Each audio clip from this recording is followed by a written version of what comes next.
In Hattiesburg, Mississippi, the path back to normal has been slow, costly, and sad. The storms that hit here on January 21st, 2017 left a lasting mark. Right here, there were 2 dorms, right? Yes. What was here? Ross Hall was right here, which was my dorm, and then Johnson Hall was right here, which was like the art students' dorms. At William Carey University, the center of campus is still a shambles. What do you think as you look at this scene here? I think about how I miss my old building and how things used to be. That's Savannah Richardson, a freshman from Houston, still rattled by what happened. It was a very normal day. I got up and I went to class.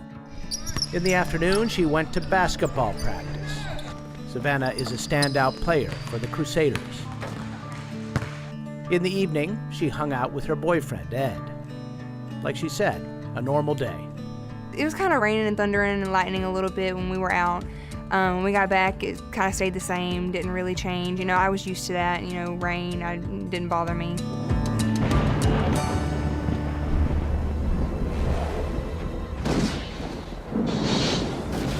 In fact, weather fascinates her. It's coming! It's headed right for us! Her favorite thing to watch when she was a kid? The 1996 movie, Twister. Cow. She and her mom watched it over and over again. How was reality compared to the movie? Nothing like I thought it was going to be.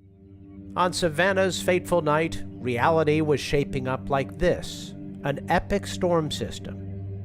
Leslie Hudson is the digital meteorologist for MyRadar. Here's our parcel of the most dangerous weather right here. Where the cold and the warm collide is where we see the biggest outbreak of severe weather.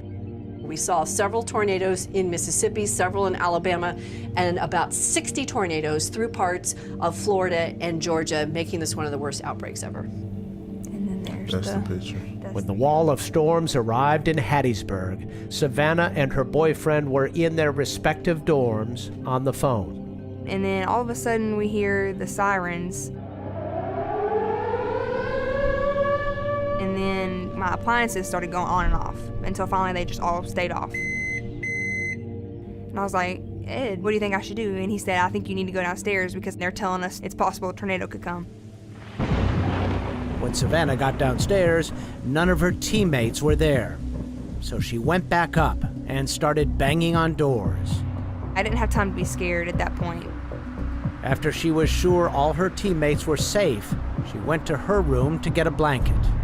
That's when things started to shake and I could just hear the sound of like a train sitting on top of me. I slammed my door and at that point things from the ceiling started falling. The building was shaking. You could hear the metal and the bricks being ripped from the building. The only thing that I could think of was run, go downstairs, run. As I'm running across the hallway, a ceiling light fell, and it cut my knee, actually. But I didn't feel it at the time, because that's the adrenaline that had kicked in. I'm actually in the stairwell when the tornado actually hit. The ceiling was completely ripped off in the stairwell.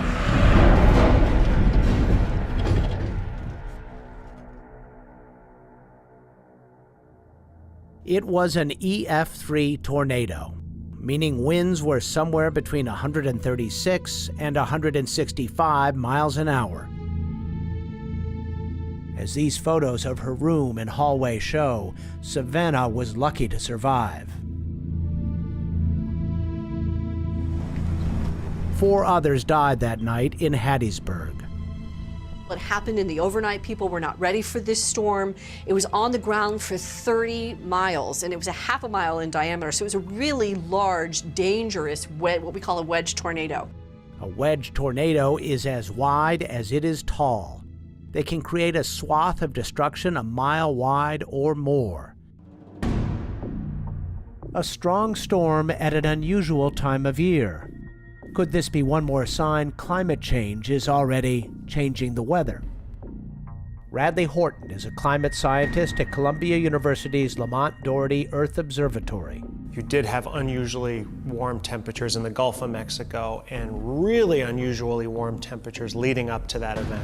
We have more confidence that the upper ocean is going to warm and that there'll be more warm, moist air near the surface. On the other hand, we may see less cold air aloft, which would tend to make tornadoes weaker, all things considered. Savannah and her teammates had lots to consider as they huddled in the dark, wondering if more twisters were on the way. With every lightning flash, you just see like, oh my gosh, the door is ripped off its hinges, and wow, there's electrical wires and stuff hanging from the ceiling right now with water rushing in on the other side of the hallway. One of her friends got a first aid kit and bandaged Savannah's knee. It was a deep cut that eventually required 15 stitches.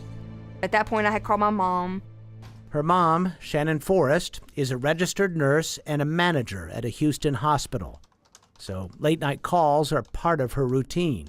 When I answered the phone, I was like prepared to hear that there was a problem at the hospital, and I immediately heard her screaming, "Mom, I've been in a tornado and I'm hurt, I have to go to the hospital." So this is her at the hospital. It was about 11 in the morning when Savannah's mom arrived at the emergency room after a 6.5-hour drive. And she just comes in and she said, "Oh my gosh, I'm so sorry," and then just starts crying. I'll never forget that feeling of just relief, of touching her, holding her, seeing her, and knowing that, yeah, she's okay. I just started crying too, and we just kind of sit there and hold each other for a minute. And, and I'm just like, I'm okay, I'm really okay. For both of these women, these twister-loving weather geeks, the Hattiesburg tornado has been a game changer. I felt pretty fearless when it came to storms, like, okay, they'll pass over. I'm much more hesitant now. Now, whenever real bad thunderstorms come through, I'm kind of nervous. Like I'll get kind of, freaked out a little bit by the storm, and I'm just like, what if another tornado comes? All things considered, it could have been worse for William Carey University. They lost 6 buildings in all. At first, when they were completely demolishing the buildings, it was just hard to see. They put it on Facebook and they were like, share your memories that you had in your dorm. So I just put, rest in peace, dorm 210. At least it's just for the building, not the occupants. For MyRadar, I'm Miles O'Brien in Hattiesburg, Mississippi.